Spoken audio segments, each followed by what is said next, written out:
Knicks Nation, another Sunday matinee edition of Knicks Post Game Live. CP Ashley, J. Ellis in the building. Guys, you know what? Julius came out to play today. Julius came out against a starving Miami Heat team, but this Heat defense was swarming all night, and the Knicks just could not adjust. They kept it close and even found a window to take this thing in the end. Just lack of execution down the stretch. Questionable lineup and rotation decisions by the coach, which we'll touch on. And just timely hoops by the Heat allowed them to take this game 109-103. Knicks fall to the Heat in this Sunday matinee. JLs, what were your thoughts on this game, man? Man, I thought the first quarter started, and I was like, oh, this is the type of game it's going to be? Yeah. You were off to the Julius races. and Bullock had it cooking. Had it cooking. Yeah, exactly. Bullock had 6 threes in the first half. Yeah. Knicks won a 15-5 run in the first quarter, but then the Heat turned it on. They go 20-8, and then next thing you know, we're in a fight for our lives in the second half, and you realize, you know what? It's cool that Bullock, he had 6 threes in the first half, but he finished with 7. So, like, as usual, the Knicks run out of bullets, and the Heat win the game. And you know what? We kept it close. We had some nice moments from the second unit. They tracked quickly. He made some nice passes out the trap, and we saw Obi Toppin go off for a few points in a row. But at the end of the day, we couldn't keep up with the Heat's offense. I feel like their offense, man, they're so tough to stop because they just constant movement, constant passing, constant cutting, and then they have shot makers on top of that. And then when you add Jimmy Butler to the mix, who didn't really play well, but he's still just effective. Effective. Then it's hard just to overcome and beat that team. Agreed. Ash, what you think about this game today? Yeah, I mean, agree with all of JLS's points. And as you guys know, I know this team very well. I've covered them for over a year now. And one of the most dangerous things about the Heat, and don't let their record fool you, is that they have shooters. And at any given time, that ball can be in anybody's hand. And that ball more than likely is going to fall wherever that shot is shot. So I think today the Knicks realize that you cannot turn the ball over against a team like Miami, because they will go ahead and take advantage of it every single time. And yes, there were opportunities that they had to go ahead and take advantage of turnovers, and shots just weren't falling. But the thing about having shooters is shooters shoot, and eventually those shots start to fall. And then, you bring Jimmy Butler back into the mix, who again didn't have that impressive of a game from a scoring standpoint, only 17 points. He wasn't the leading scorer on the floor, but what he does when he's out there is he facilitates the game. He's making sure the pace is going. He's making sure guys are doing what they need to do. And more importantly, he's really crafty at getting to that line and getting those free throws and helping his team any way that he can. So I think you just showed today just how well-oiled machine Miami really is when they have all of their pieces. And Tibbs is going to have to make some serious adjustments, and I think he will for the rematch on Tuesday, because now he has some film on what they look like when they're a complete unit, which, we haven't seen from them in a while because of COVID and other things. But yeah, they're definitely going to have to make the adjustments. The shots were falling for New York. It was a back and forth. We were trading baskets, trading leads. Yeah, but we ran out of time, and at the wrong time.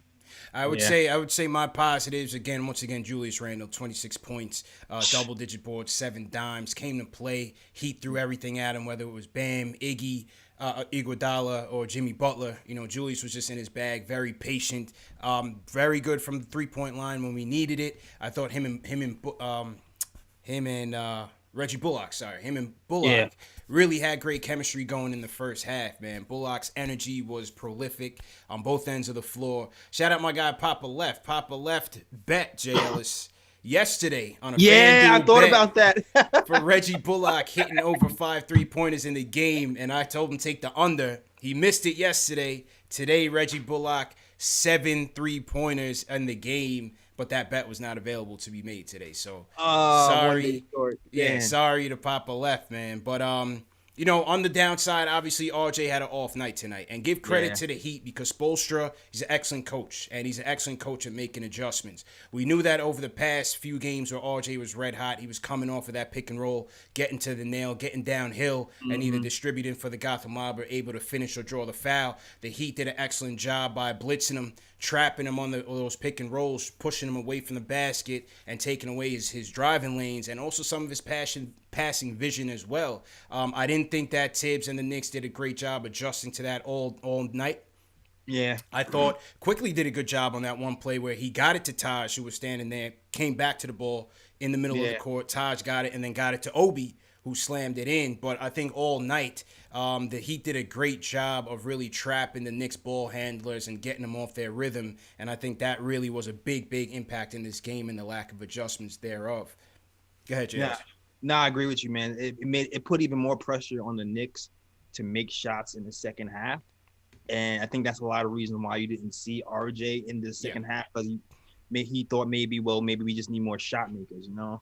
So let's try something else. And RJ ended up sitting. And then, like, we didn't really answer the bell. We tried the best we could. We cranked the defense. You know, it was a slug match. It was a battle, man. It was a battle all day. Several lead changes, for sure. Yeah. Like, and I think... Oh, I'm sorry. I'm just saying, if you look through the stats are like 1 and 2 points apart with percentages, rebounds, assists, all down the line. It was a slugfest, but you know, the Heat edged out the win. So yeah, man. Go ahead, Ash. I think also this speaks to the difference in coaching with the Heat and with the Knicks, because if you look, Coach Spo is, I think, you know, super underrated with a lot of, you know, people, fans in the NBA. They think, you know, he's a puppet and things like that. He's an extremely well-versed coach. He knows when to make the adjustments. He knows when to make the proper adjustments. He knows his team. He knows the inner workings of his team. And that's where we as fans, Knicks fans, want Tibbs to get. I think, again, speaking to his rotations, they confuse us. It doesn't work with what's happening on the court. It's almost like trying to put a triangle into a square peg. You can keep trying to put it in there. It's not going to go in. It doesn't belong there. So you have to figure out how to adjust when your plan A isn't working. And I think this is what we're still trying to figure out with Tibbs or Tibbs needs to figure out with himself, is exactly how to adjust when what his game plan was is no longer the game plan that's conducive for winning a game. Yeah. So and then he were able to take away our bread and butter, which is getting into the paint, and also Knicks didn't finish too well at the paint. You know, Peyton was back to his bad Peyton bag.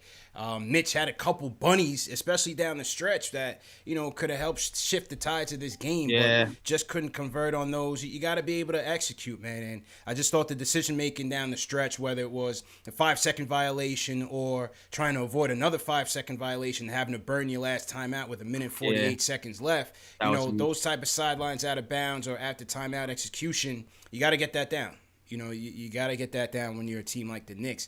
You know, another questionable portion of the game was we finally got to see Obi start cooking. You know, he gets a drive on Iguodala. He knocks down a three. You know, they're able to break the trap, and he gets the dunk, timeout, and he's gone. You see Julius back in, which is okay. Julius came back in fine. But then Peyton coming back in and having a lineup of Peyton, Julius, Rivers. I think Burks was the other guard. And then you had Taj. My guy Taj did his numbers. Taj was good in his minutes down the stretch. Taj was looking all right. But, I mean, Obi and Quickly was getting us going in that fourth.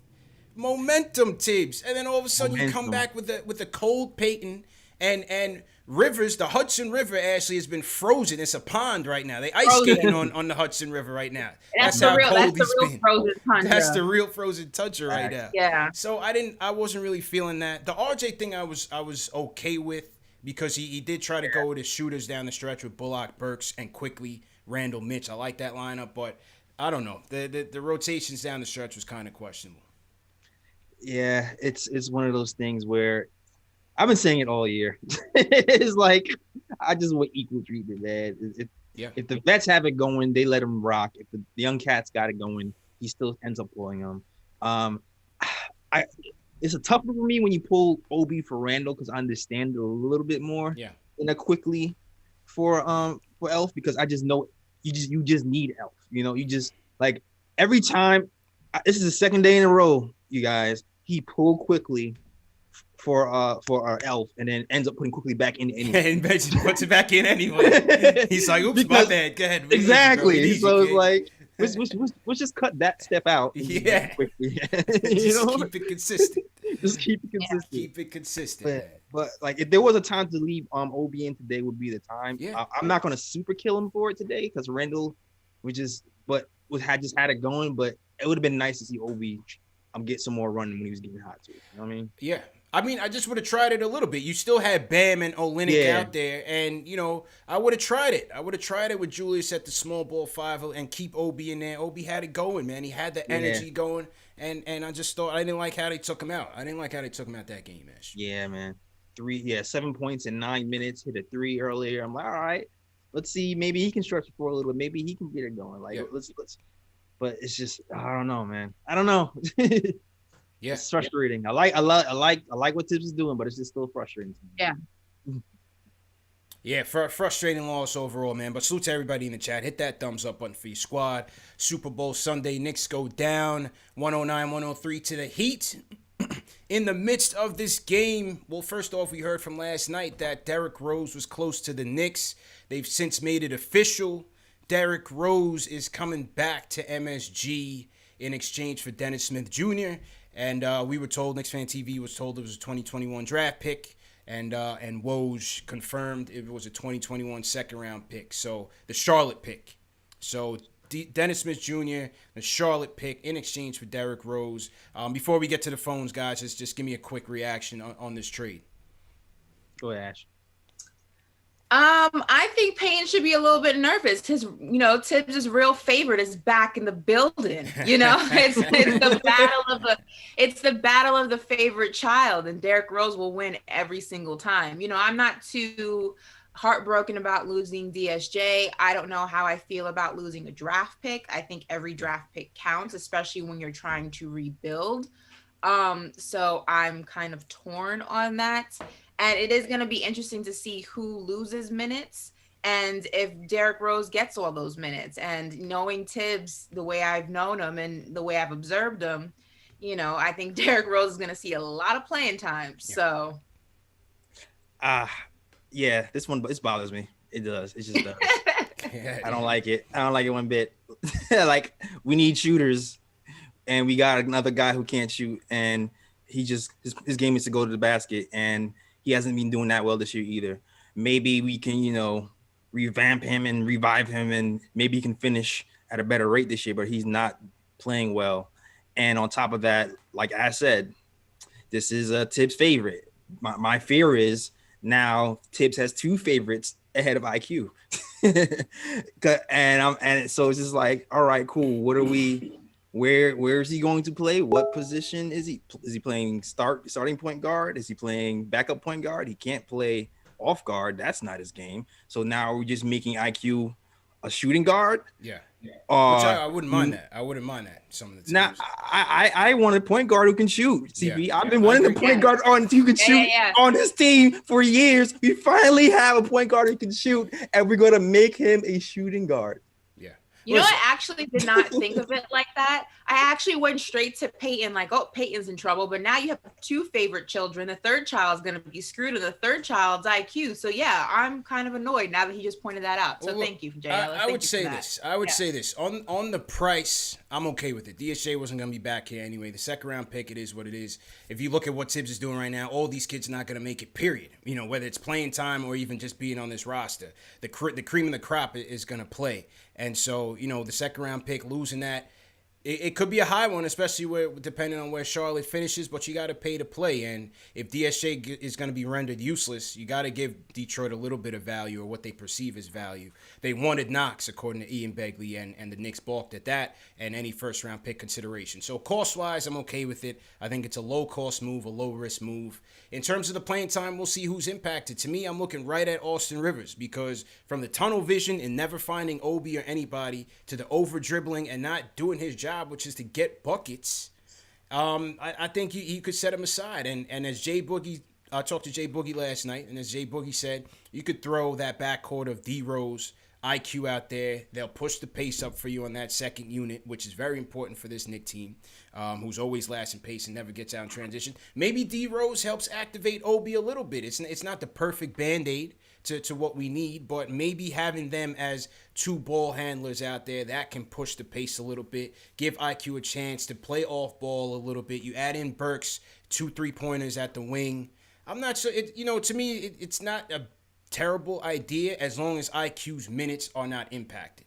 I look at Rivers, give Rivers his minutes. Rose has been coming off the bench for Detroit. Yeah, but they traded him because he doesn't want to come off the bench. I mean, they traded him because because they're prioritizing the youth. Yeah. Well, I mean, listen, obviously, yes, he could start. I think he's more likely to close in certain stretches. We have to see how Tibbs plays this out. We got to see how Tibbs. But then that also is a big if it doesn't affect IQ's minutes, if it doesn't affect IQ, if it doesn't affect his growth. I think the issue is, and I think what I'm worried about is you've already seen how Tibbs' stubbornness reflects his rotation and his distribution of playing time. So now that you bring in another favorite of his, I'm worried, Jay Ellis is worried that favoritism is going to continue and it's going to now go ahead and benefit D Rose as well. So Bingo. I think it's more of a possibility that it's going to affect IQ and it's going to affect him negatively because now, unlike before, where Tibbs didn't have these options. He had IQ, he had Payton. Now you bring D Rose in the mix. Now, he thinks I'm rolling in shooters. I don't got to play all of them. Shoot, let D Rose shoot. No. I'm very I don't know. I'm more than happy to join both of you on that train. I just got to see how it plays out.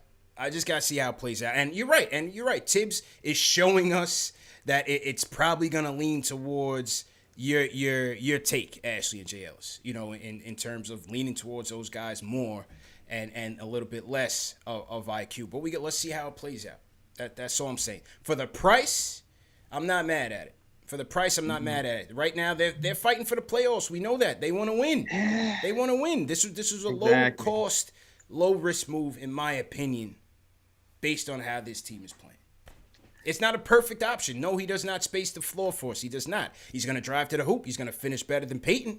I'll tell you that much. And can you say that much? His numbers aren't better than Payton's this year finishing at the hoop. I don't know. I don't know what you can say anymore. Look, we'll double check on that.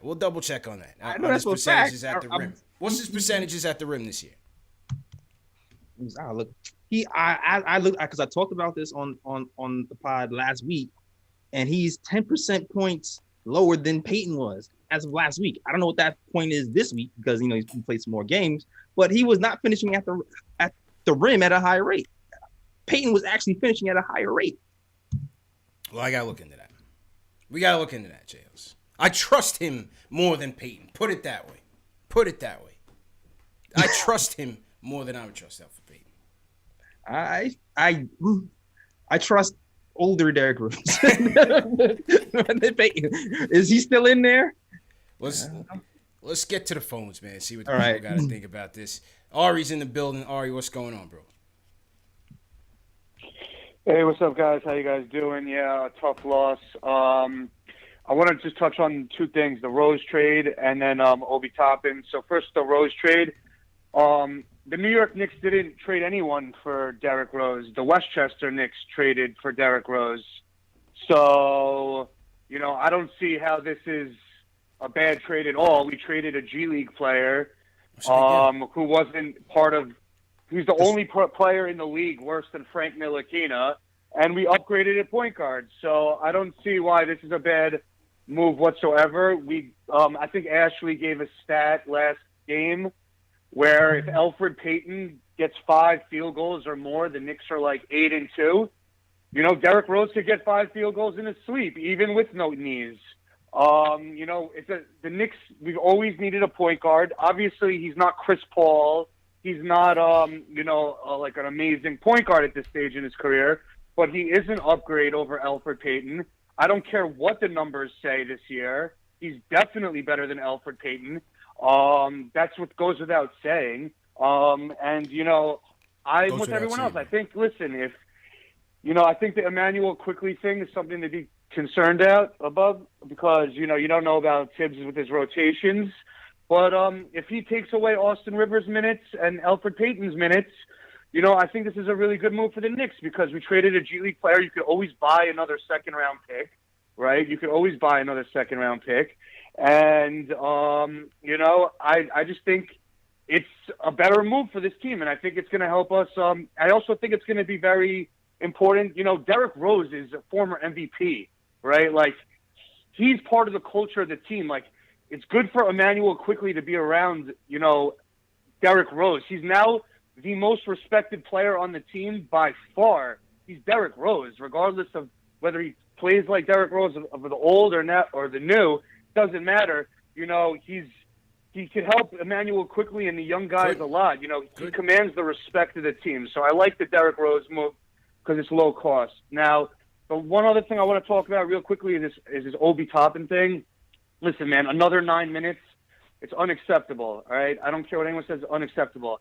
And here's the thing, you know, he's not being put, like, you know how Q Rich came on your podcast and was like, you know, it's okay for Emmanuel Quickly to come off the bench because, you know, Tibbs is putting him in a position to succeed. And if he was starting, he may not be in that position and the results may be different.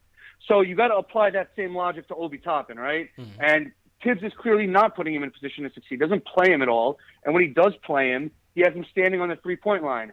This guy, listen, I know the minutes have been like very little, but this guy, there's no, like, in the history of the NBA, 6'9" guys that are as athletic as this guy is, who could stretch the floor like he can, who could pass the ball, are always going to be good. So I don't understand these guys who say that, oh, they think trade Obi, he's going to be bad.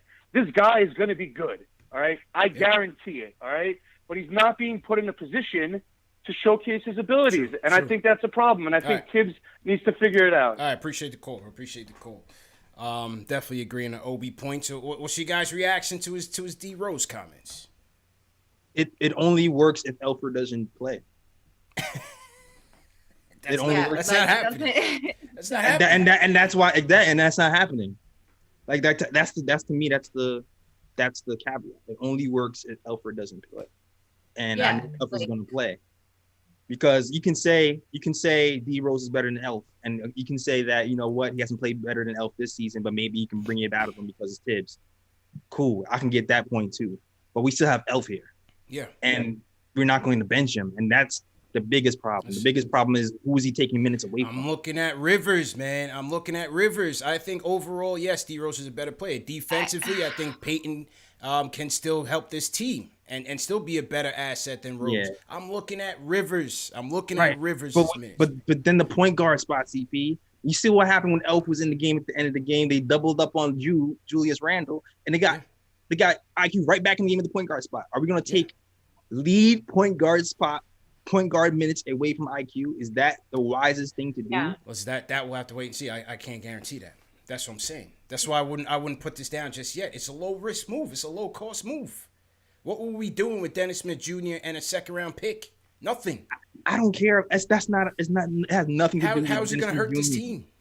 It has nothing to do with Dennis Smith Jr. It's nothing to do with it. It's about the guard coming in and the minutes that has to be distributed between him, Elfrid, and Emmanuel Quickly. It has nothing. It has nothing to do. I don't really care that Dennis Smith Jr. is involved.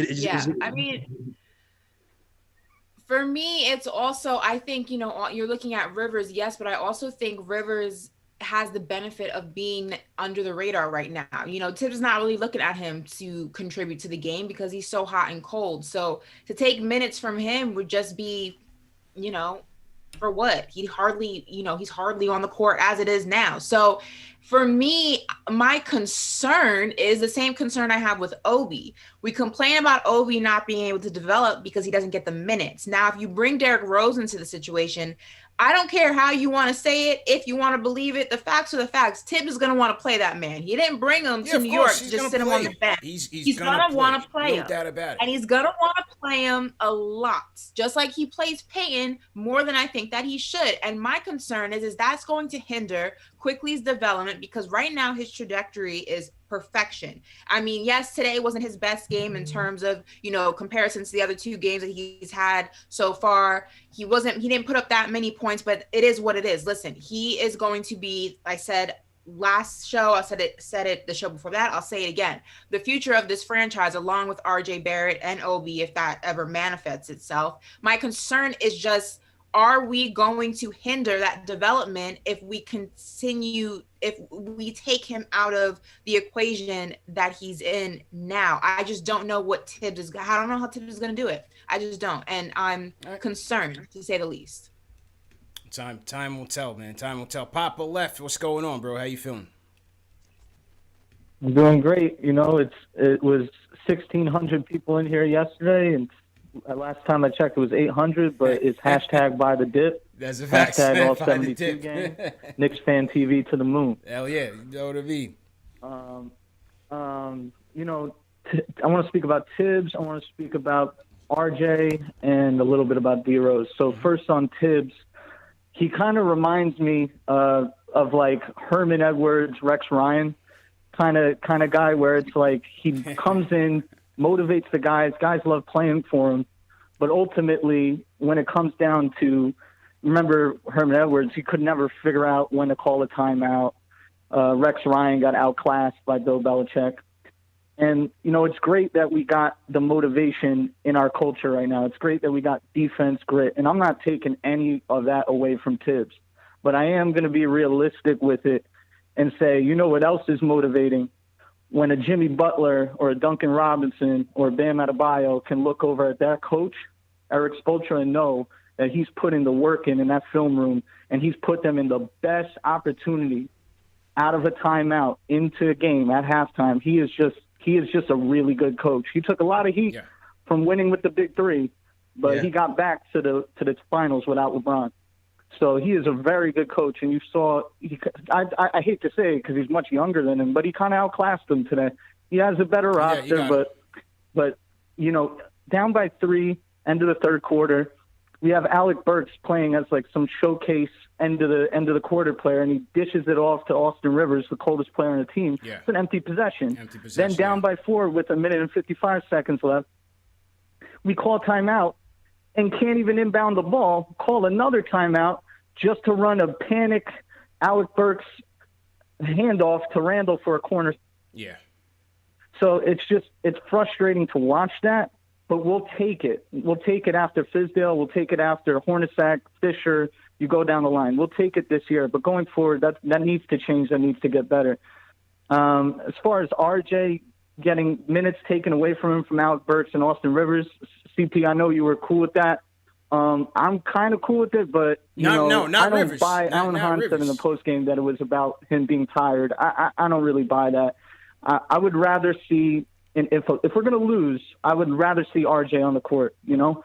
And as far as D Rose goes, I was thinking while Ari was talking and the value of the second pick and Dennis Smith Jr., the way that Leon Rose flipped, who was the guy from Utah, the power forward, Ed Davis. The way that he flipped Ed Davis, it might be a conspiracy here, but I'm thinking to myself, the reports were that the Clippers were looking at him and that other contenders were looking. I don't know if that was real or not, but let's say Rose comes in here and plays with a competitive team. You got Nick Young, Donovan Mitchell, Kawhi Leonard, you name them. All the players around the NBA are talking about the Knicks. They're watching us.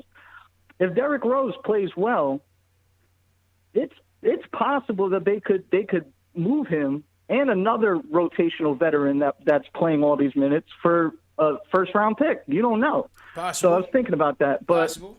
Derrick Rose, just real quick on his impact on the game.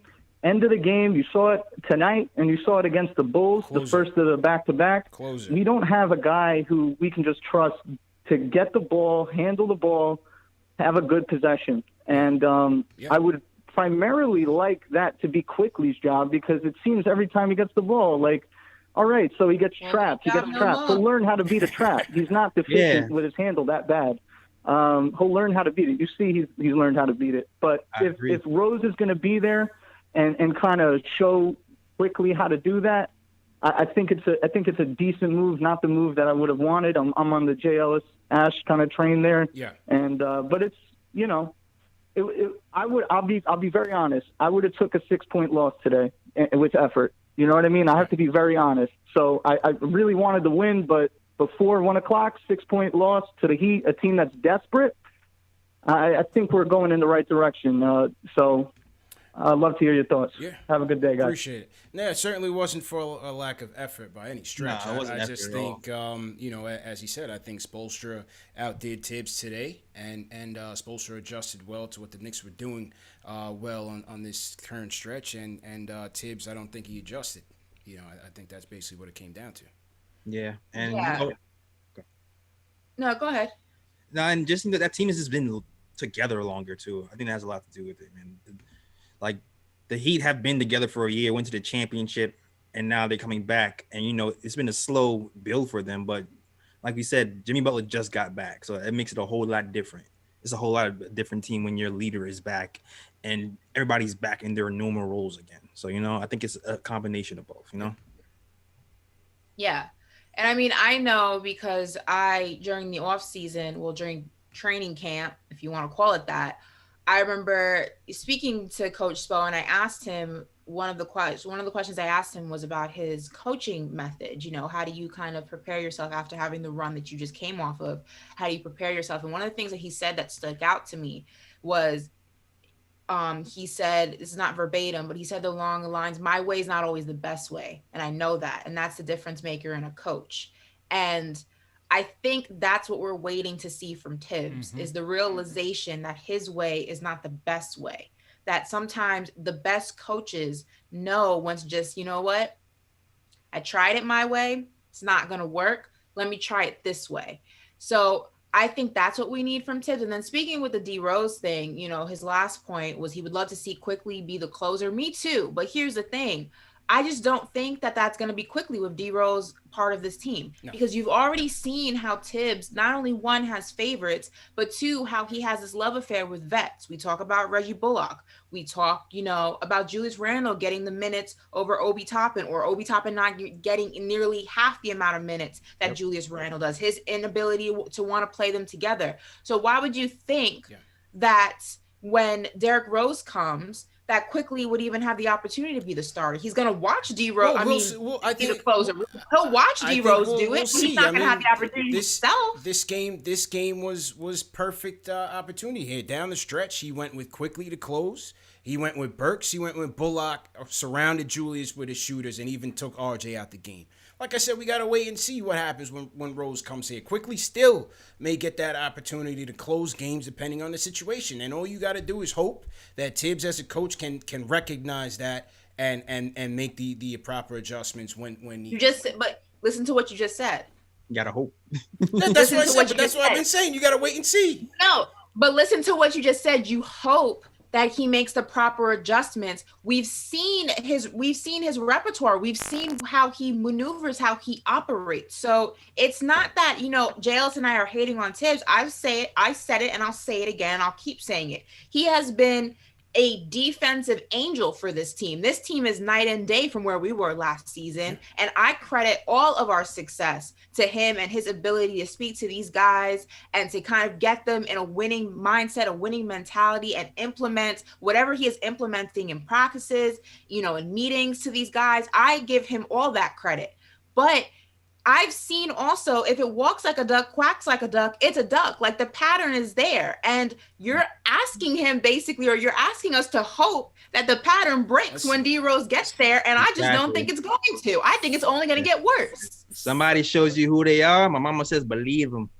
Fact. Maya Angelou says that. When someone shows you who they are, believe them. And do you believe the record that we are currently sitting at and the position that we are currently in? Yes. That is on the coach. I believe the defensive record. effort to the player development of, IQ in terms of putting him in situations to succeed. So I'm going to give him the benefit of the doubt. That's all I'm saying. I'm going to give him the benefit of the doubt. Now, after I see how this plays out over, 20 games or so, then I'll say, you know what? This was a boneheaded move. This was a mistake. But on the surface, for what we paid, and to me, he's better than what Peyton can give us, I'm all right with it. It was a low-risk move, DSJ buy. I'm not going to trip until I see how it plays out on the court. That's all I'm saying. Let me ask you this, though. Why do you think, and again, just so the chat, if you just got in the chat, I can go ahead and, reiterate what I said. I think Coach Tibbs has been a blessing for this team. Not going to take that away from him. I think that we have our guy. I am not here for the fire Tibbs talks. I think it's ridiculous. I think this is the coach that you will see with this team for a few seasons. I think he's done more good than bad. Let me make that point. He's done more good than bad.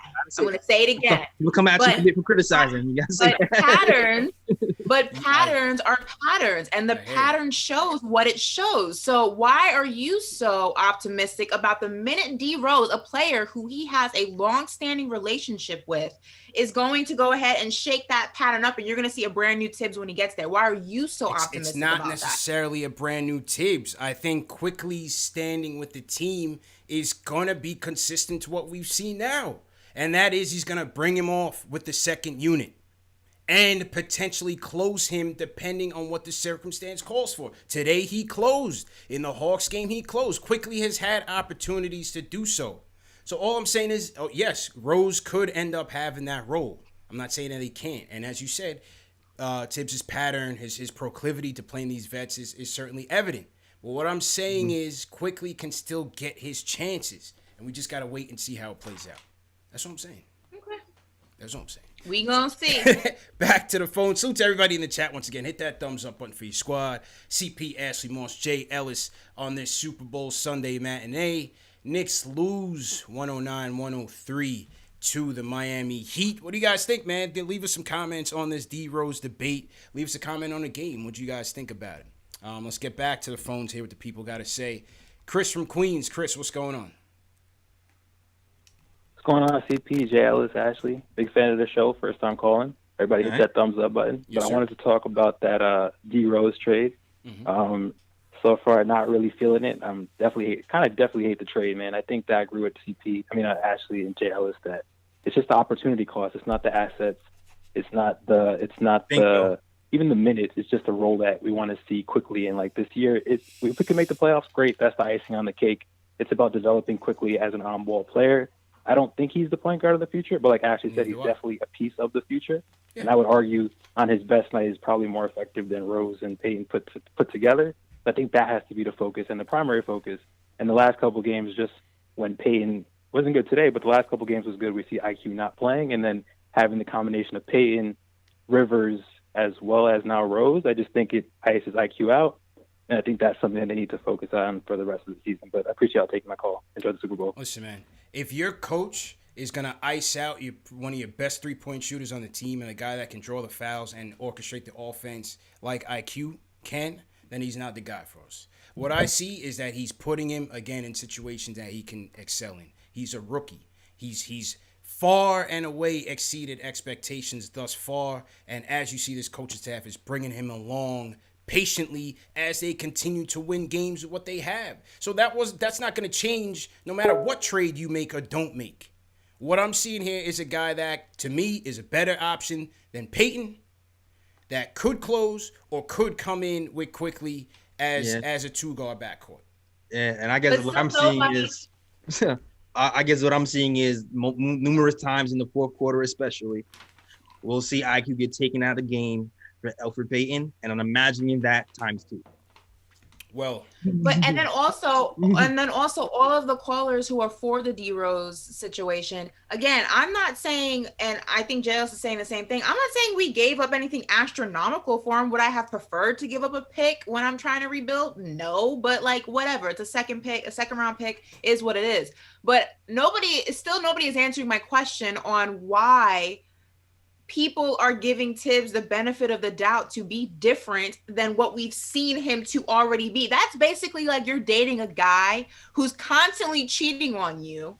And you know what? He keeps telling you, I'm going to stop cheating. And you're like, okay, you're going to stop cheating. He's already shown he's a cheater. Why do you think he's not going to continue to cheat on you? His pattern is there. What makes you think he's going to be any different? I guess that's where I'm a little apprehensive and confused on where the sudden faith in him to just basically flip a light switch and be a different coach when D Rose gets there. It's only going to be worse. I just don't get it.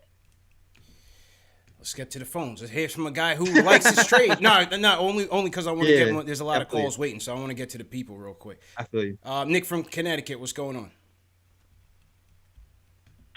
Hey, can you hear me? Yeah, loud and clear, bro. What's going on? All right. Hello, everybody. I just want to talk about the D Rose trade and how I feel about it. First off, I kind of want to say that I'm liking it so far. I'm liking it. I think the reason why we made the trade was because I think that he's trying to replace Elfrid Payton. Now, I think that you might think I'm crazy, but here's how I'm thinking about it. I think that you know how Emmanuel Quickly, he's coming off the bench. They're not trying to put a lot of pressure on him. They're trying to put him in places where he can succeed as the point guard. And I think that he's stuck in a corner with Elfrid Payton as the starter because he really doesn't have any options to go to because he obviously doesn't trust DSJ or Frank. Now, who does he trust? Derrick Rose, the guy that literally was running his system in Chicago. I think that he's just trying to replace Payton. Ian Begley was reporting that they have received interest for Elfrid Payton, so maybe they ship him off to a contender. He did say their contender was interested in him. So maybe Derrick Rose becomes the starter and they continue to ease in quickly off the bench. And I think that's kind of how I'm looking at it. But another thing that I was interesting, another caller said, was since they acquired Rose using cap space, they can trade him again at the trade deadline. So Possible. They could, send him off elsewhere if he plays well. And Leon Rose did do the flipping to get up to pick 25 to get quickly. So maybe they'll do the same thing with Derrick Rose. I think that's another option that they might do. But I'm liking it. I think Derrick Rose is better than Elfrid Payton. And as you said, CP, I really don't think it's a big investment. I mean, it's just Dennis Smith Jr., who wasn't really doing anything. He was kind of wasting our roster space. Yeah.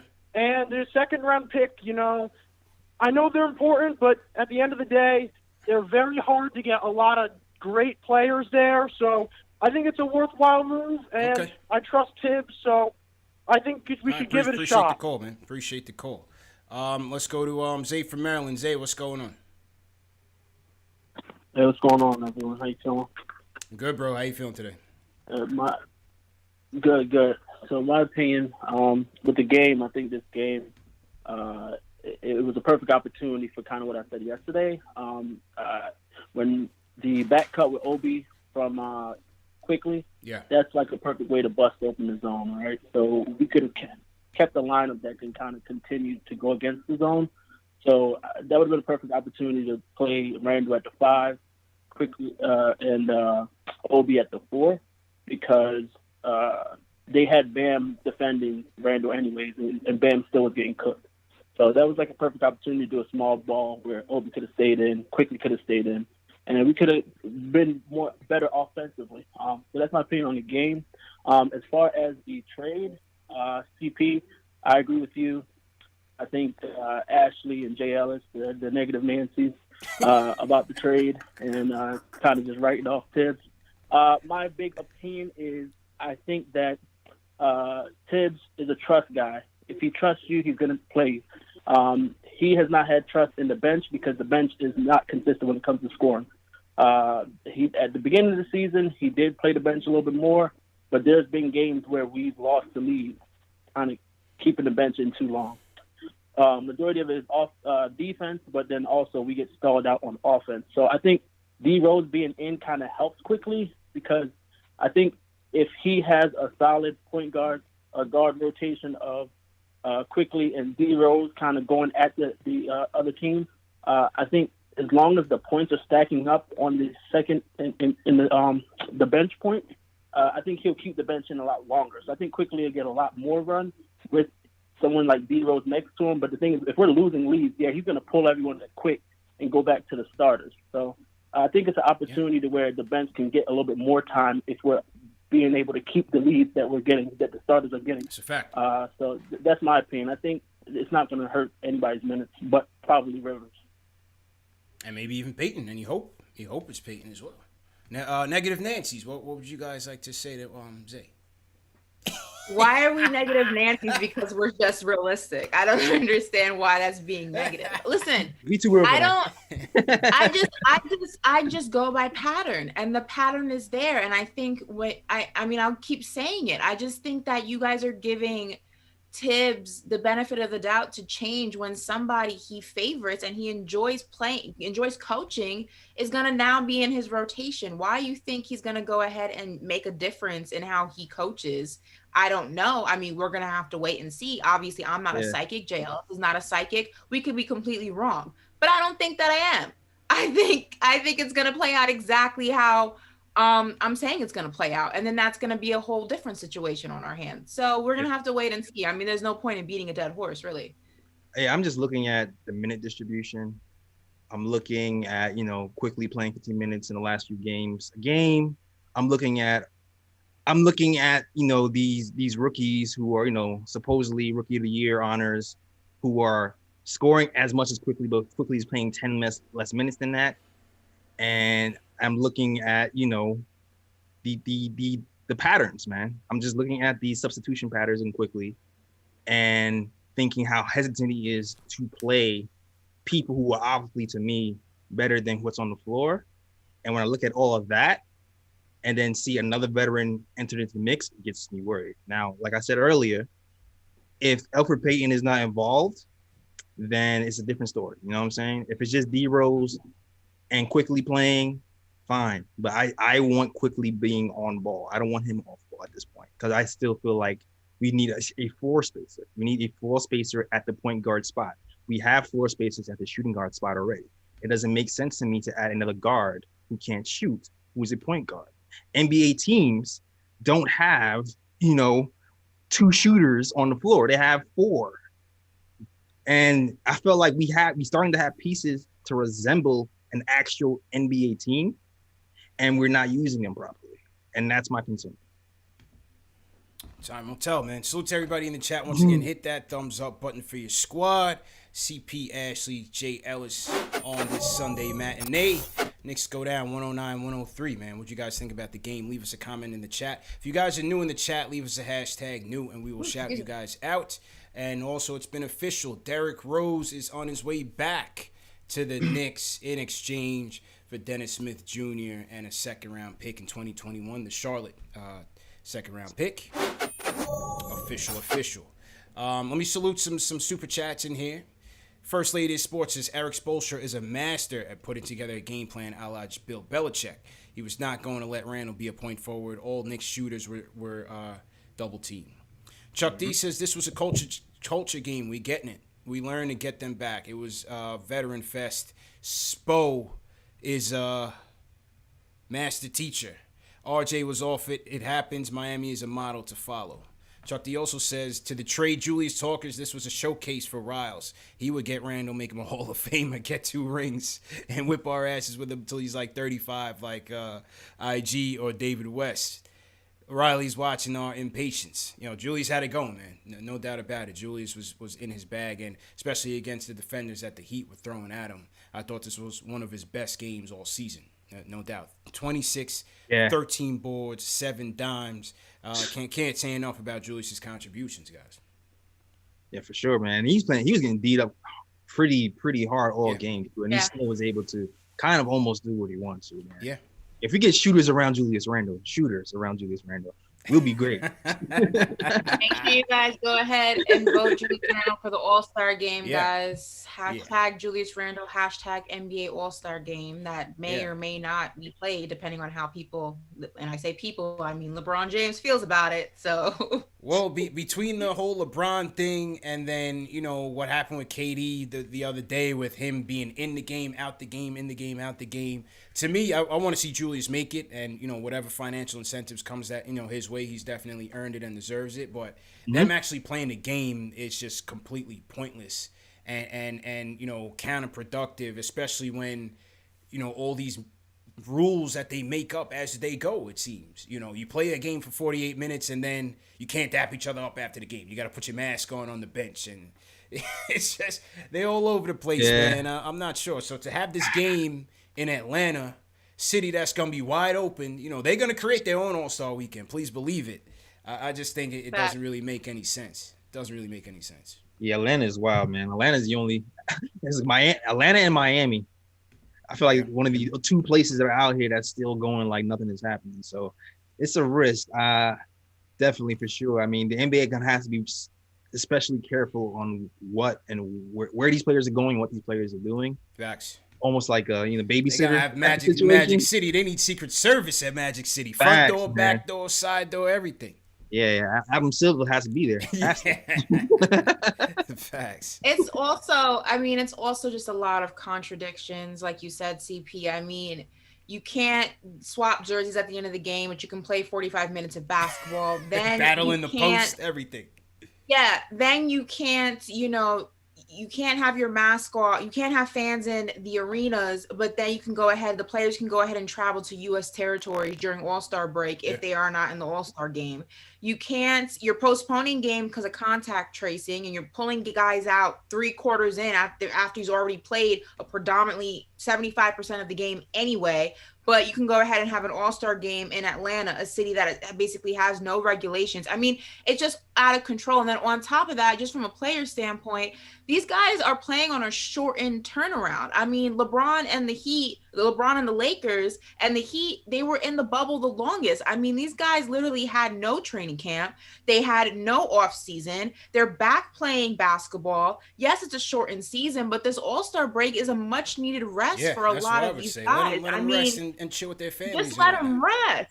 Figure out how to do it. The NFL did the Pro Bowl and Madden. Have LeBron and them play 2K or something and still give guys the accolade of making a Pro Bowl. I mean, making an all-star game. I mean, it just seems that like the NBA is just all over the place, and unless it benefits them, they don't really want to deal with it. It's a mess. It's just a messy.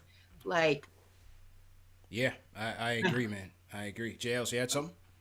No, you hit the nail on the head. Okay. I'm just agreeing to the Sweeney Pooh post up there. It's pretty much what I'm saying. Yeah, what we're saying. And for people saying, "Oh, well, LeBron's been to like 10." LeBron's not the only one who had an issue with it. De'Aaron Fox came out and said it's stupid. Giannis came out and said it was stupid. LeBron came out and said it. So it's not just LeBron and the top tier, if you will, of the NBA community. Players all over are like, I'm good on not having this right now. I don't have the energy in me to do this year. Like, maybe we can do it. Why not do it at the end of the year when maybe things are a little bit different and have like a whole weekend or so. I don't know. Like, you don't have to do it right this second. Like, just wait. Like, relax. It's okay. It's ridiculous, man. Salute to everybody in the chat once again. Hit that thumbs up button for your squad. Salute to Murder Jim Quimby. He's #new.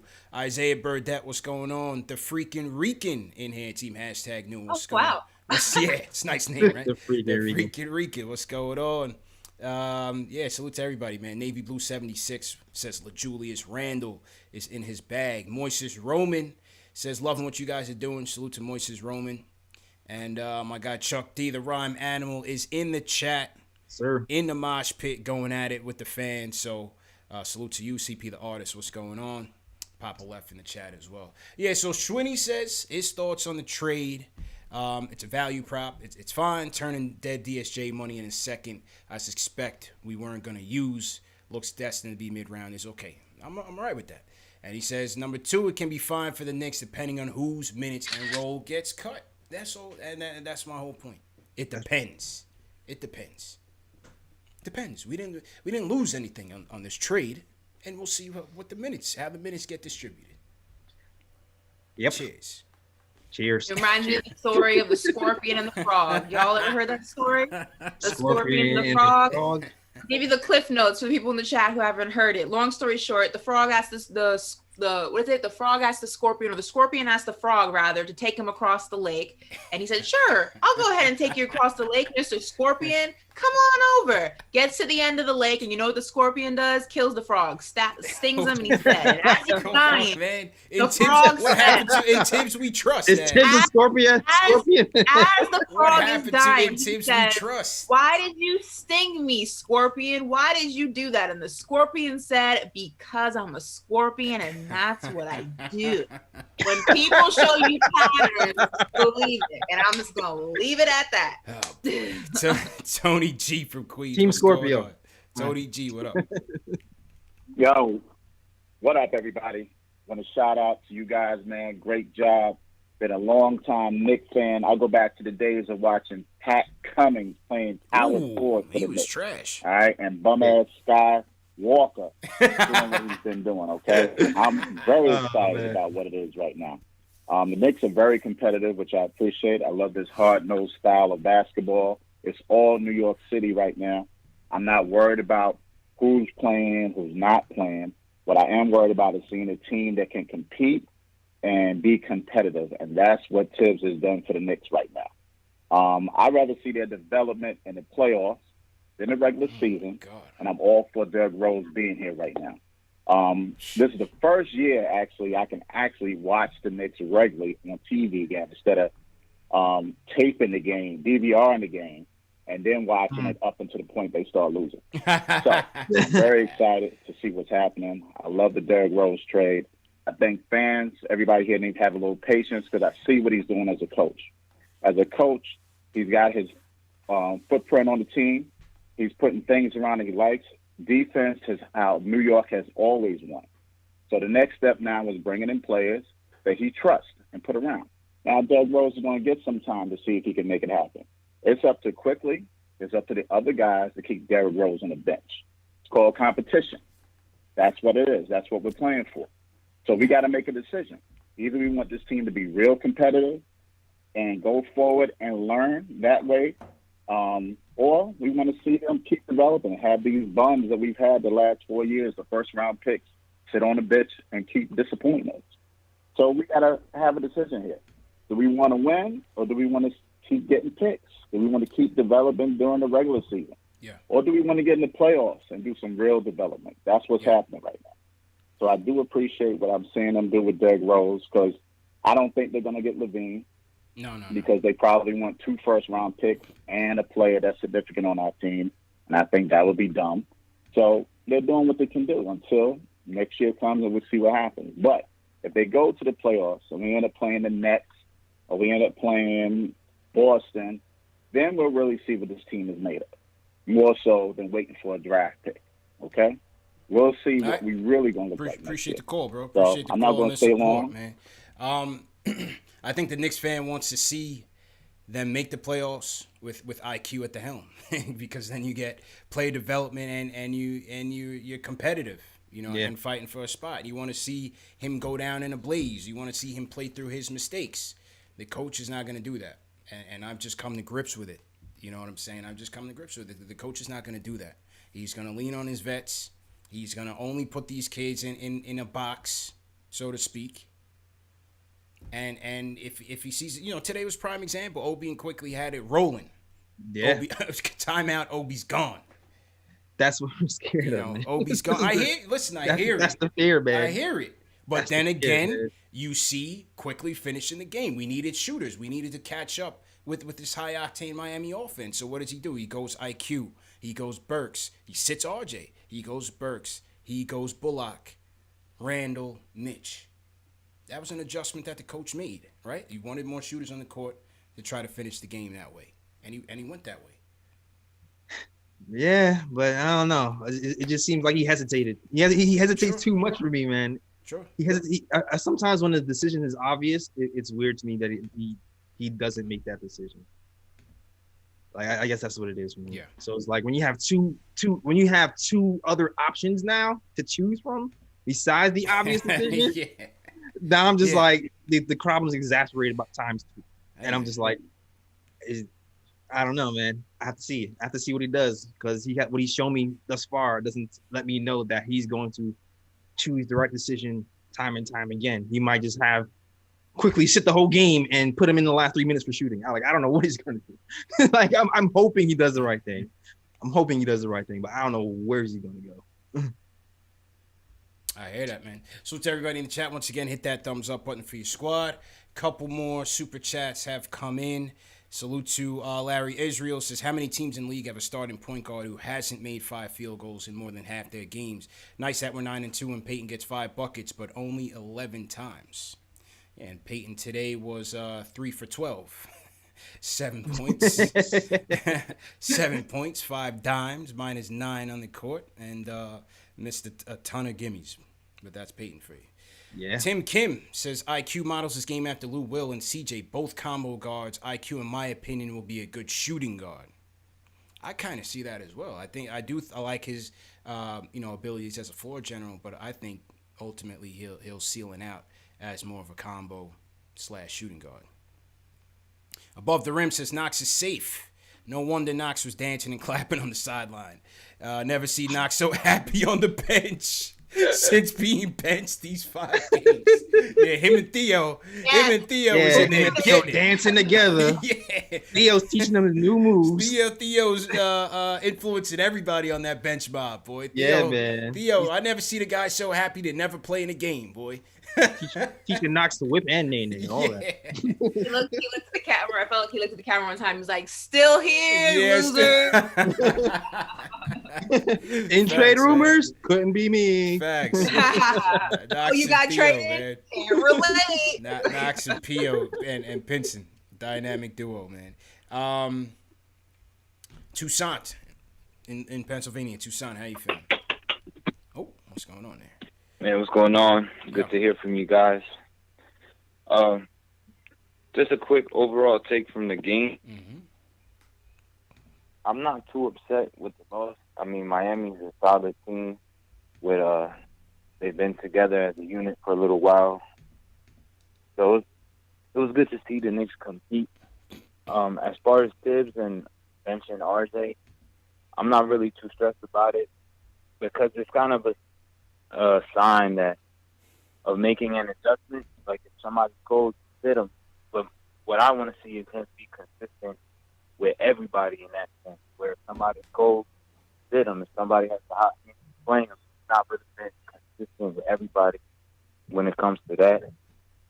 So I would like to see something like that moving forward. But okay, as of right now, my biggest concern is when Obi is on the floor.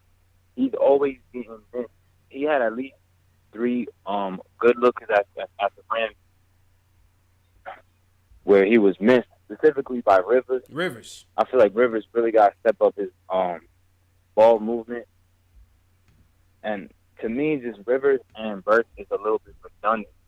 Yeah, So I think so. I don't I really appreciate see- the call, man. I think so. And I think Rivers, his decision making is just bad, man. He turns the ball over a lot, J. Ellis, and overall he's just not in the flow of what we want to do. I appreciate him getting buckets and being a microwave against the Utah Jazz, but overall it's just decision making. He just caught in between. He takes bad shots when he's supposed to be shooting. When he has a good look, he's passing it to Peyton, who can't help us. And missing Obi several times. So, that's why I say if you bring in Rose, Rivers has to take a seat for a little while. Yeah, man. Like it seems like when he's open, he doesn't shoot, and he'll like dribble until the defense recovers, then shoot a contested shot. Yes. And then he'll pass it to the wrong person at the wrong time. And I don't his decision making is all over the place to me. It seems like he passes when he's supposed to shoot, shoots when he's supposed to pass, and dribbles when he's not supposed. Like I don't know. Sometimes I don't know what he's doing. Sometimes you just hope he gets hot one day and puts us over the hump. And for me, Alec Burks hits shots when he more, so I take it more. Yeah, I agree, Ashley. Your guy Rivers is just ice cold right now. Mm-hmm. Yeah, I had to throw that application in the trash. I had it on standby just in case, he decided to make his way, finagle his way back, but it's officially in the dumpster.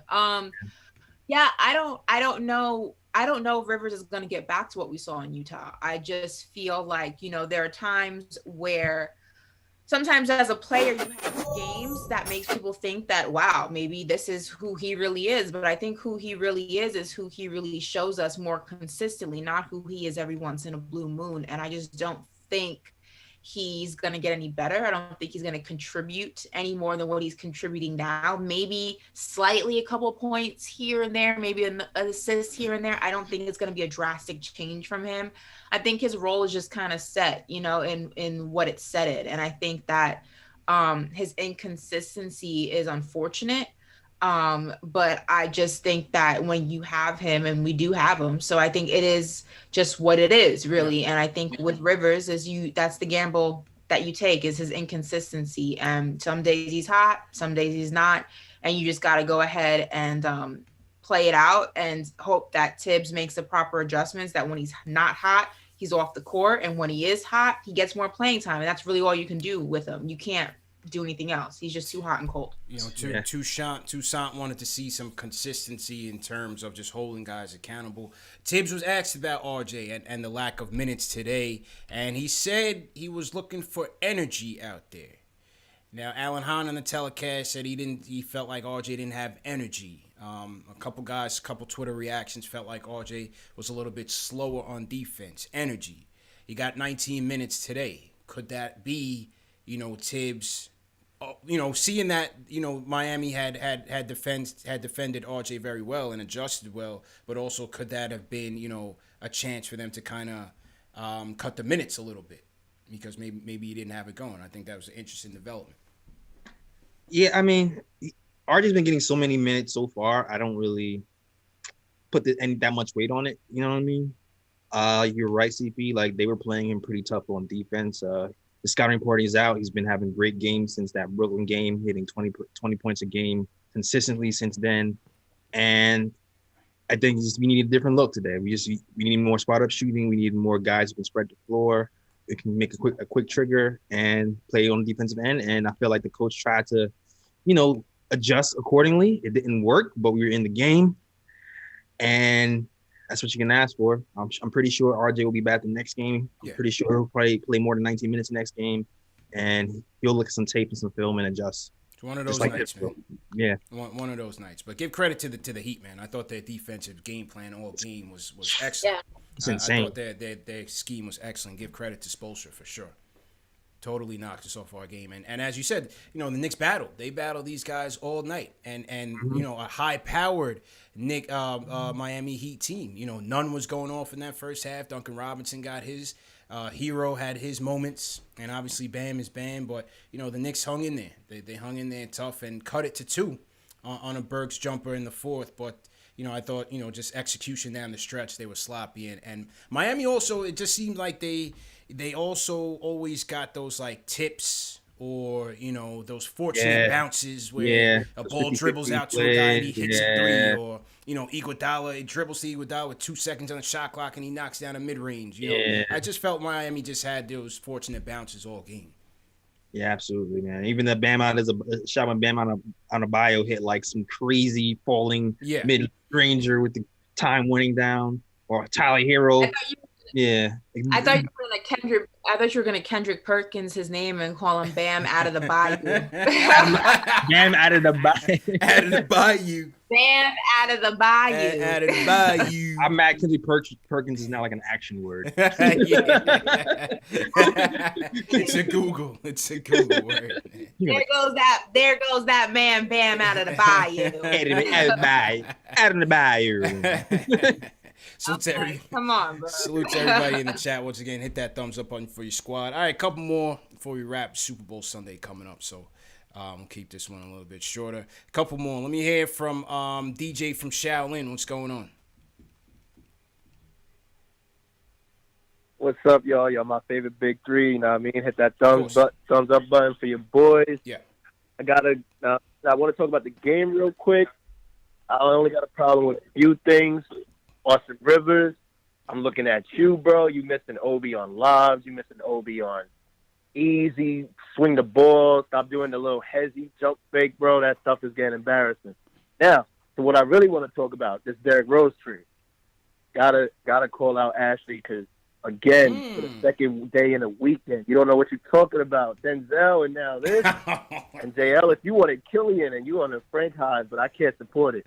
D Rose is an attacking guard, and that's exactly what we need. We need an attacking guard. Last year, the Lakers was trying to trade for this man. This man was averaging 17 and 5 off the bench. And just to make it clear, he's averaging 14 and 5 off the bench, but it's all higher than Elfrid Payton. 40% from the field, 30% from downtown. Elfrid Payton can't hit anything in the snow right now. He'll run into the ocean before he hits anything in the snow. So I don't understand what the problem is. Dennis Smith Jr. is not a part of the future. And on top of that, you got like 30. I think Walt Perrin got like, 30 second rounders left? You're not giving up nothing. You're not wasting nothing. And on top of that, I'm looking at Austin Rivers. I'm looking at Elfrid Payton. This directly affects them. His minutes are coming from them. And you could say quickly needs development. That's fine. He has to play. But guess what? He's on the if you watch this game today, he's on the court with Austin Rivers. He's getting double teamed because they all know he's a shooter. And you can't do anything if you're the point guard and you're the only shooter on the floor. So if D Rose is the attacking point guard and you can have quickly as a spot up shooter, run around JJ Redick style, Kyle Korver style. If you watch Chicago basketball from back in the day when they had Kyle Korver on the sideline, they had Luol Deng on the sideline. That's quickly's role. He's not the point guard of the future, but he's a piece of the future. Your Did you point see guard what happened when coming in the draft this year? All right. The Mavericks pick and the Knicks pick. That's your backcourt of the future. Don't worry. Quickly's gonna be your Lou Will. Don't worry. Just take time. Yep. I'm looking at you, Austin. I don't know what you're doing for me. If you're not playing Utah, you're not doing nothing, bro. I appreciate that. I'll be honest with you. Go ahead, Jails. Go ahead, bro. Nah, all I'm saying is this, bro.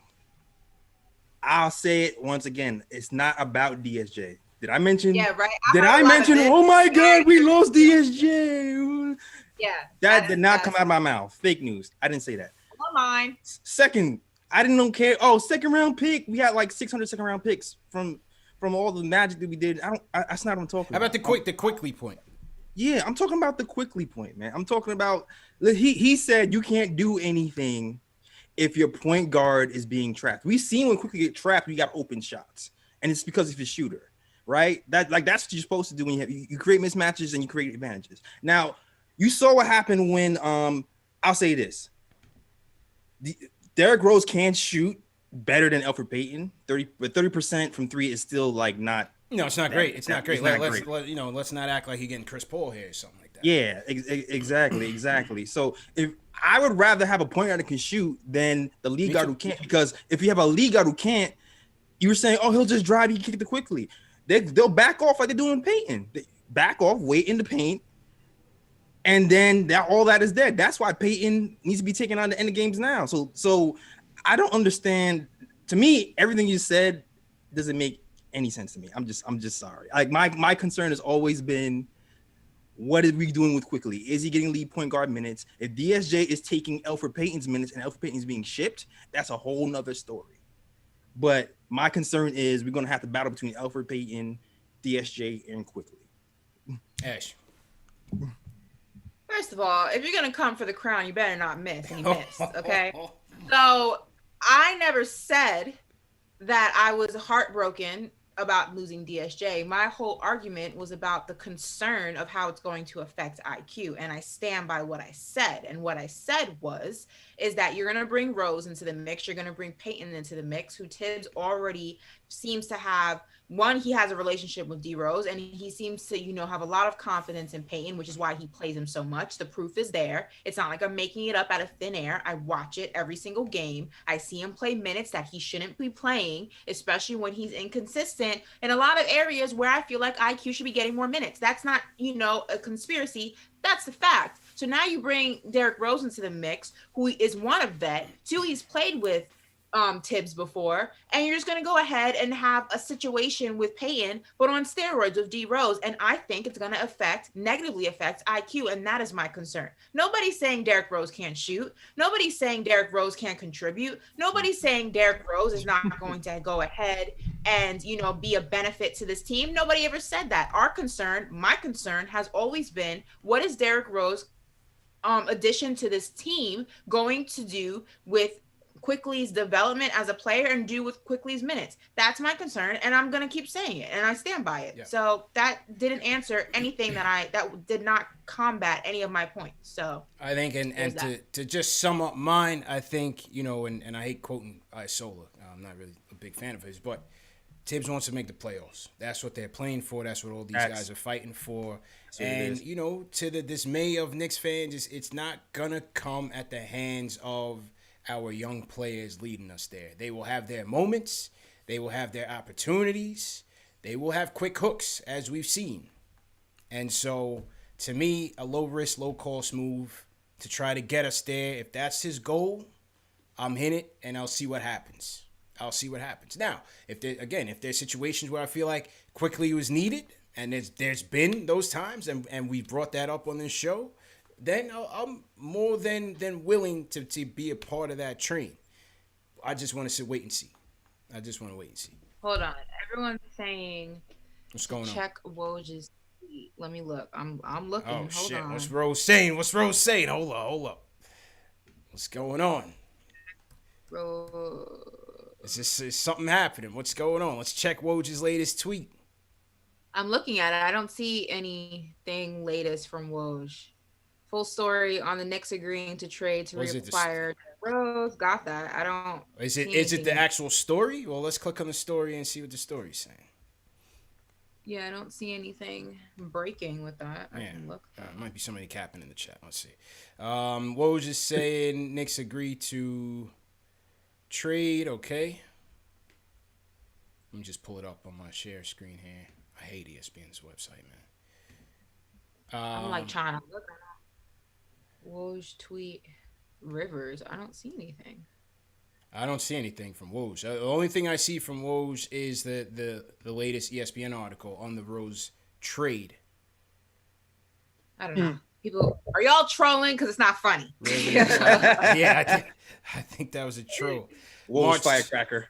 March 25th is a trade deadline. So, like, you know, when Papa Left was saying that, you know, it could be another flip, I don't think it's enough time to really determine that. You know what I mean? I don't see that. I think it's going to take time for him to adjust, get chemistry with these guys. And I'm not sure, you know, a month and a half is enough time for him to just skyrocket with this team and then flip him. I think he's here. I think he's here for the long term. And Ian Begley also tweeted out that it's likely to assume that they'll keep him long term, which I'm not a fan of. But according to Ian Begley, that's a possibility of them re-signing him long term. People are saying that he tweeted out that Rivers contenders are interested in Rivers. All right. I didn't see that. Are y'all quote tweeting the fake Woj account? Yeah, they might have been. Yeah, man. Yeah, I don't see any of that from somebody tweeting the fake Woj, man. I don't see any of that. Hold on. Let me get to mine. I don't see any of that. Because fake Woj gets everybody. Fake Woj gets everybody, man. Yeah, man. Woj did not tweet that. I'm sorry. Nah, Rose didn't tweet that. All right, my Woj alerts are on. None of that. Illa from Canada, what's going on? Illa, how you doing? Yo, man. I know Tibbs is a win now coach. That's fine. But clearly he ain't developing, man. Look what happened to Kevin Knox. That guy doesn't even have any more minutes. He's never going to see the court. He's not developing, but he loves RJ. Gets sent to the G League, traded to the Pistons. Frank, I don't know what the hell's happening with Frank. Iggy, G League. Obi Toppin's minutes aren't anything like promising either. And as long as like Julius Randle is there, he ain't gonna see any minutes, man. Let's be real. And if he's about developing, then he would be giving the youngsters the same minutes as he's been given to RJ Barrett, man. Everything Ashley said about Tibbs is dead on accurate. About his rotations, about his stubbornness, plan B. He don't got no plan B. That guy never did. Whatever you see him doing now, that's all he's going to do. I never liked Tibbs, nor will I ever like him. Sorry, that's just my opinion. There's a reason why he got the boot in Minnesota. But hold on. What about your guy RJ, man? Your guy RJ's been on fire these past couple of games. I mean, you don't give Tibbs any credit for RJ's development, for the team's overall defensive improvements, for the record that they're in right now? What's going on? Yeah, listen, of course I'm biased against RJ because that's my boy. But listen, man, this is a team sport. And listen, there's a reason Tibbs got the boot in Minnesota. Personally, I think he should have just retired, stayed home, and take his Viagra pills if you want to know the truth. All right, man, I got to get you up out of here, man. I got to get you. We got to come up with some X's and O's type of thing. You're my guy, Ella, but we got to keep it pushing, man. We got to keep it pushing. Woj's article, it's in Woj's article that basically says that Rivers is likely to become a player who could... Yo, Ella be driving the car straight off the cliff. Like not even like a little swerve, J. Ellis. My man is going 100 miles, full throttle. Tied the body in the trunk with out of there. With the rocks. And we going hard or going home. Over the going hard or going home. That's not quite the direction I thought that. Yeah, I thought he was going to say he's home with his family, vacation, travel the world. That's not quite where I thought. That's not where I thought it was going, man. But in Woj's article, he said that Rivers is likely to become a player whom contenders seek in the trade talks as teams look to fortify backcourts. All right, whatever. I mean, get a second round pick back. Get a pick back, fine. yeah. All right. Not a big deal. Yo, they wild in Canada, man. Like, y'all got free health. Oh my God! Like straight bugged out. Like, y'all got free healthcare. You should be chilling. Facts. Relax. Let's go to the LES. What's going on, bro? Peace. What's going on? This is Lyson from Lower East Side. First and foremost, man, I want to salute all of y'all, man. JLs, TP, y'all incredible analysis of the games and all that, man. Ashley, you are a gem. Just the way that you are able to not only analyze, but the way that you make references to other things.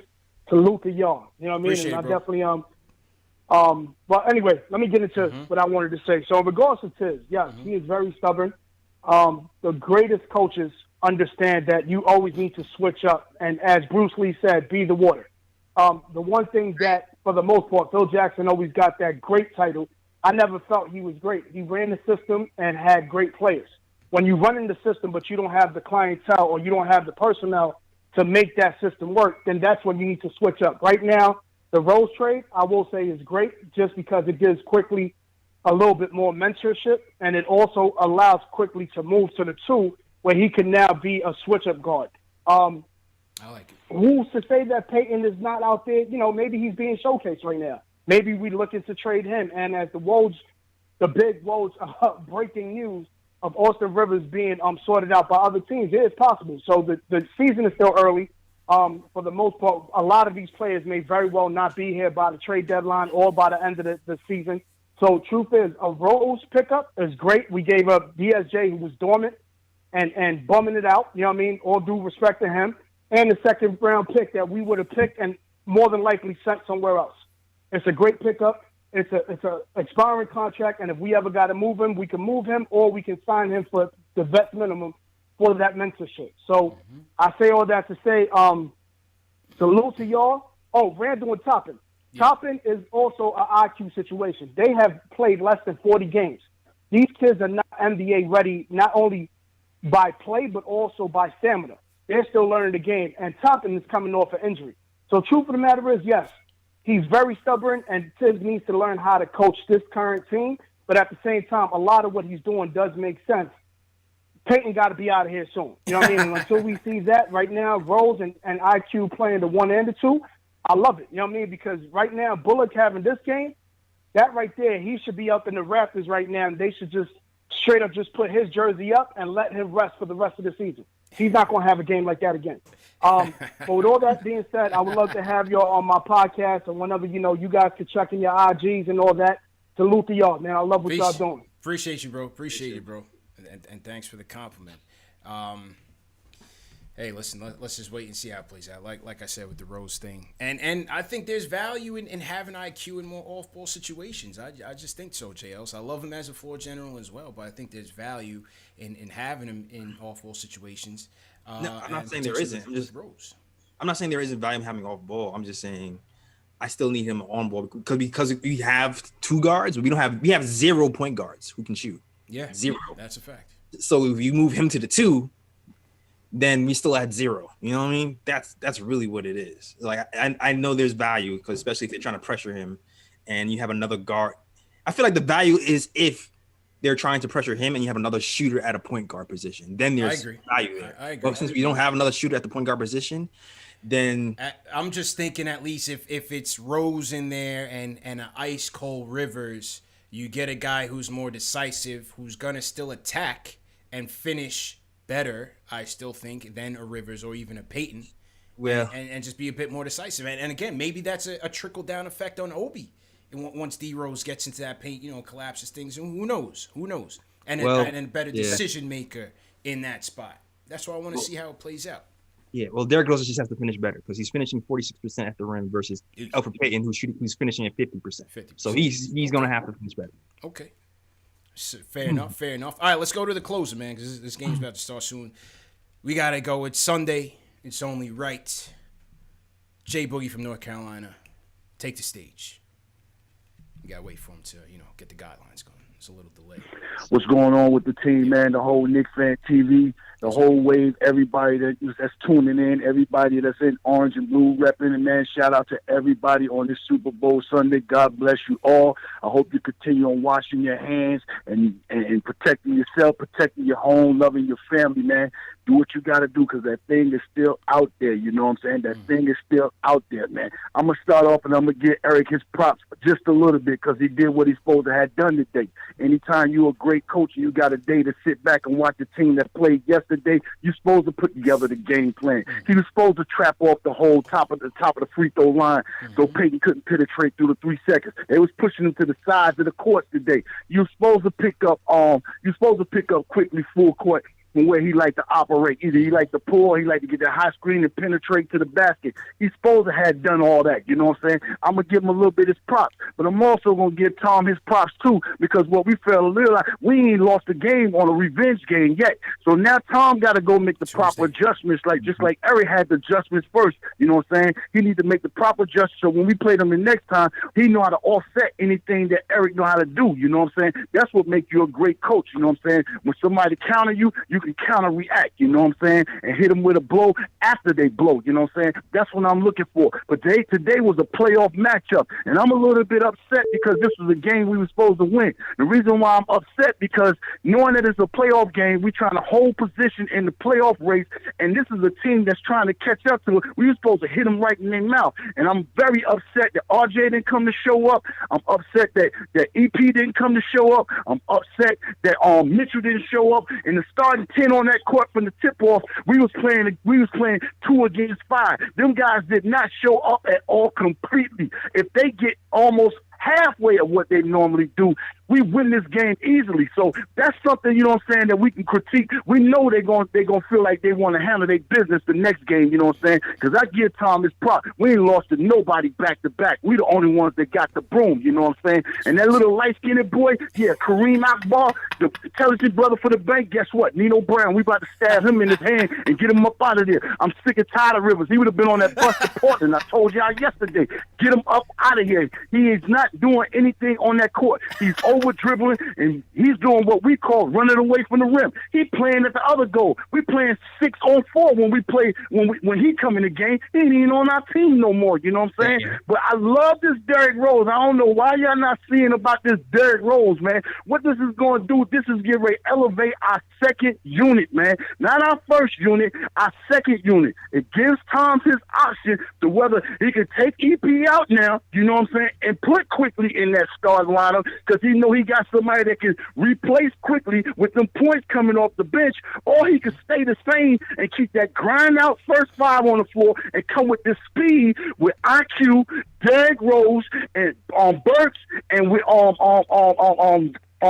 Obi, and now we get ready to move Noel out the way because Taj is coming. He getting in shape, whether y'all see it slowly but surely. So that 5 right there, I'm looking for us to start doing something, getting up and down the court, because we're not doing nothing in fast break. We don't get no fast break points, no nothing, man. We need to speed up the pace on teams, you know what I'm saying, that our first unit start beating down and getting them all tired, you know what I'm saying, for playing that rugged basketball. Now you coming with that 5 that can run up and down the court, you know what I'm saying, speeding up and down. That's what I'm looking for, Derrick. We're not looking for the MVP, Derrick, you know what I'm saying? We're looking for somebody that can take control, offset what Quickly can do, and can show him face value on the court, what he was learning and what he was saying. He heard Damian Lillard tell him, what he heard Lou Williams tell him. He ain't got nobody to learn him nothing about the game on the team, because EP is so worried about him taking his spot, so he don't show him nothing. You know what I'm saying? We don't have a big brother guard on our team, because all them dudes are veterans.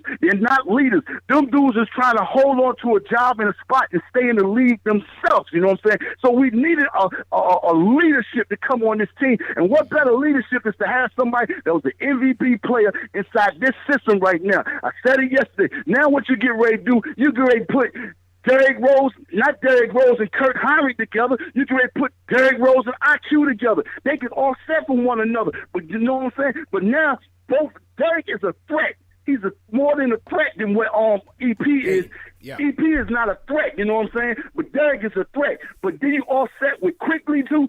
Both of them dudes can, you know what I'm saying, play the 1, the 2, they can operate, and then you go cross-side on the other side of town. You got Burks over there, you know what I'm saying? That was the powerful lineup right there, you know what I'm saying? When we quickly realized that they was trapping him up high late in the game, and he went over the top of that two-man press, and he hit kids at the free throw line, and he turned, and he hit Obi on the baseline for the dunk, you know what I'm saying?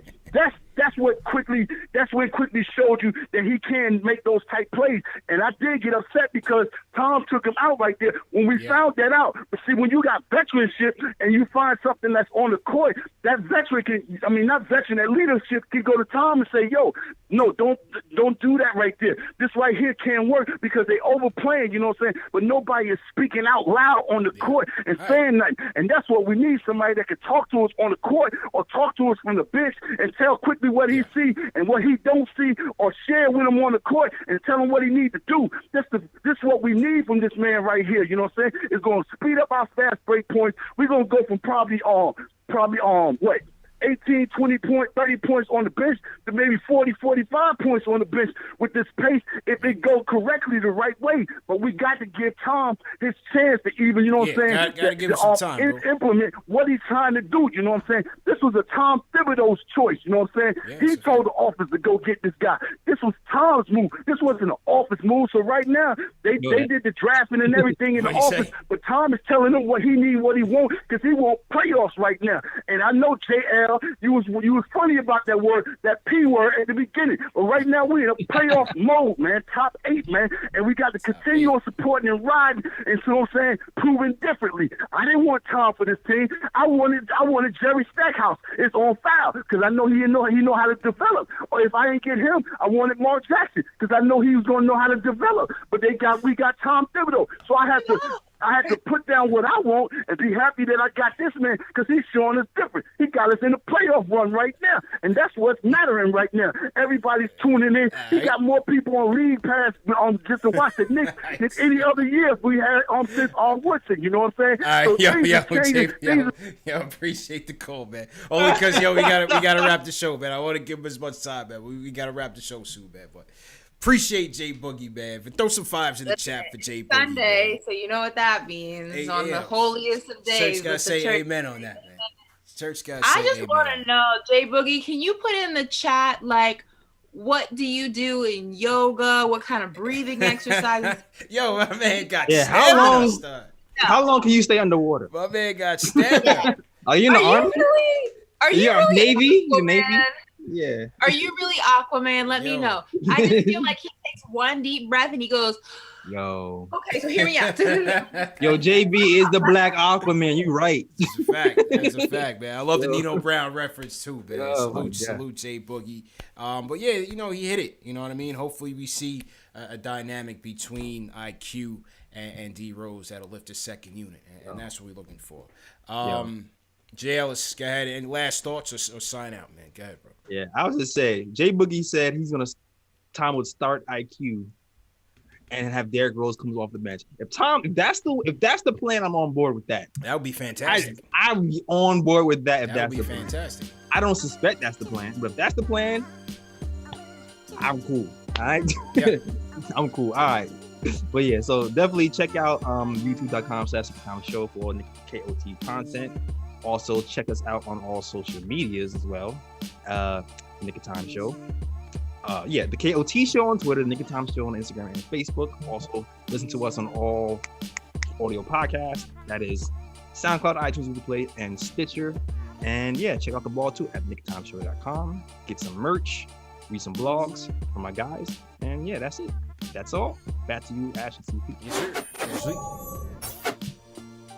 As usual, guys, you can follow me on Twitter and Instagram at Ashley Nicole Moss. Make sure you subscribe to my YouTube channel, All In with Ashley Nicole. And let me know who you guys have in the Super Bowl today. Hashtag Chiefs or hashtag Who are you going with? Bucks. I almost said Patriots. I learned the hard way about betting against Tom Brady. So I'm going to go with the Bucks, and they're going to win 38-32. Yeah. So let me know what you guys got. I'm curious to see what the chat thinks is going to transpire. Facts. And you know why Tom Brady's going to win? Because he got a former New York Giant and Jason Pierre-Paul leading that Tampa Bay defense. That's going to lead him to victory at home. I'm going Tampa Bay 32-27 Chiefs. It's going to be a good game. I think it's going to be a good game, man. And I like the Chiefs. I love Mahomes, but I'm going with JPP, man. And since Brady's not playing the Giants, I'll let him win another ring. He's the greatest anyway, so salute to him. And salute to everybody in the chat, man. Tough loss. Knicks fall 109-103 to the Miami Heat. Bounce back game on Tuesday, though. We got to clap back and get a victory. Remember, this show's available in audio podcast format, Spotify, Apple Podcasts, Google Podcasts, all major platforms of the Knicks Fan TV. So no reason to miss it if you missed the live shows. You can catch it on basically anything. So remember to get your snaps in store now. Get your Knicks Fan TV snapbacks for sure. And Ash, you're gonna be at the Miami game on Tuesday, right? I am, so I'll make sure to post a lot of behind-the-scenes stuff. Live coverage. Yeah. Absolutely, man. Absolutely. I'm gonna bring all that New York energy. Don't worry. Yeah, you better let them know, man. Let them know. Some more super. I see you, Pat. I ain't forget about the facts. Screw you. That's a fact, man. Salute to Alan Berman. He says, salute. Would love to know whether Detroit preferred DSJ or if we held tough on Frank. If we did, why? No way we stifle a potential rookie of the year for bum-ass Peyton. IQ will continue to earn his time. Larry Israel says, remember these. I think another thing people need to remember these. He says, remember these wins when generational franchise game-changing talent goes elsewhere. Playoffs is fool's gold. Priority must be developing and building. So Larry wants to focus on the eye on the prize. Paul Robinson, this man Rose is not better than Peyton. The only thing he has over Peyton is a mid-range. Peyton is better on the paint and better on D. Ari, you're talking about culture with D Rose, but you're not keeping Randle. Say less. Ooh, let's call that Ari. But I think D Rose is still better than Peyton. Larry says D-Rose is subtraction by addition, can't play with IQ, too small, no defense. Will Gramotes, Woj articles, says Rivers is going to be out the rotation, could be traded by March 25th. Blood of the Panther, Obi will be fine. Tips' system is about the next man up. With Julius taking him under his wing, Obi said he did. He will be ready when his time comes. Larry Israel again says quickly played 17 minutes. He did not close. Thought he did. Wasn't quickly closing in the final minutes? I thought he did. Yeah, I mean, he's saying the minutes means he didn't close. Oh, I got it. Got it. Oh, sorry, guys. Yeah, I was like, what happened, Jails? People chat. I didn't pay the bill. Help. We got to pay your light bill, God. You didn't pay Con Anderson? What happened? Respect Shaq says we're going to trade Rivers to a contender and Frank Knox either Victor or Levine. I don't see that. Lawrence Reimer says the Tibbs hate makes zero sense. We won 11 games with a crap rebuilding roster. Go look at the Wizards roster versus Knicks roster. Enough said. Young Simba says Rose can make a layup. He's a bona fide scorer. Quick was SEC Player of the Year as an off-ball player. If I have to watch Alfred T-Rex arm another layup, I'm going to go nuts. Samir Soriano, Ashley J. Elson, and other fans need to realize correlation equals causation. These patterns you see are based on your bias. You don't know how D-Rose will be used. Jesse Canova says, anyone mentioned the D-Rose Calipari mentioned Memphis connection? Yeah, I guess it's there if you want to kind of connect it to the Kentucky stuff. But either way, it's D-Rose and Tibbs, man. Tibbs wanted them. Samir says Scorpions aren't self-aware, Ashley. All right. Paul Robinson says, get out of here with that energy stuff. Play RJ with IQ. Hector Pacheco, we need to trade Frank. SK says D-Rose IQ starting guards and Peyton and Frank backup guards. Knox needs to earn his minutes over Bullock. We should start Burks, trade Rivers. Chuck Moss, appreciate it. And Big Surge says Leon playing money ball, addressing a structural weakness in the lineup. Consistent dribble drive. Peyton is inconsistent. It's not Quickly's game. Frank won't do it, and DSJ can't finish. Dribble drives is a Tibbs staple. And Chad said J.Lo's got. What'd he say? The chat said, Greg Film Stuff said, JL's got kidnapped. Victor Thompson said, JL said, I'm out. above the rim. Jay Ellis, hurry up. I got kidnapped by a Derrick Rose fan. Yeah. Facts. Oh man. Yeah, that's it, people. Tuesday night return match. We want revenge, like Jay Boogie said. Ashley Nicole live on location. Check her out on Instagram, Ashley Nicole Malls. Check out the KnicksFanTV IG as well. And yeah, man.